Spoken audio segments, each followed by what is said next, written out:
What if the biggest conflict in your life isn't between you and the world, but between who you want to be and who society expects you to be? Individuality versus collectivism, two forces shaping civilizations, cultures, and identities. One declares, "I am unique." The other whispers, "We are one." Somewhere between these voices, humanity has always tried to find balance. In the West, individualism grew from Enlightenment thinkers like Locke and Rousseau. Human rights, personal freedom, self-expression, beautiful ideals.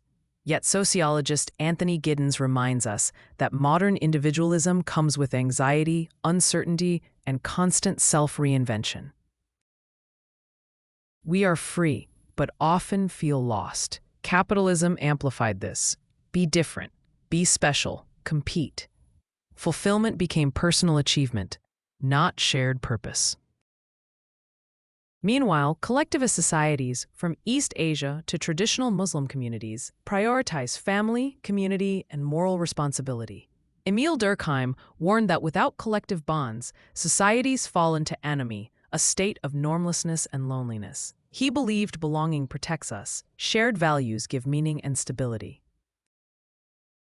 Contemporary Muslim sociologists, such as Abdulaziz Sachedina, analyzed how communal values in Islamic societies foster ethical responsibility and social cohesion, balancing individual rights with collective welfare. Collectivism creates loyalty, stability, and empathy, but can also pressure individuals to conform, suppressing personal creativity and freedom. Individualism fuels innovation, creativity, and personal growth, but can breed isolation, ego, and moral fragmentation. Collectivism nurtures shared purpose and mutual support, yet risks conformity, social control, and loss of individual voice. Historically, civilizations swung like a pendulum. Ancient civilizations emphasized collective honor. Enlightenment Europe celebrated personal rights.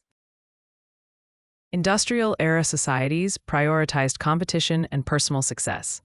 Post-war societies in Asia and the Middle East often rebuilt around communal bonds. Today, globalization intensifies the clash, personal branding versus cultural belonging. Sociologist Hofstede's cultural studies show the spectrum. The US and much of Europe lean individualist. East Asia, the Middle East, and parts of Africa lean collectivist. Each represents a moral vision of human purpose and social order.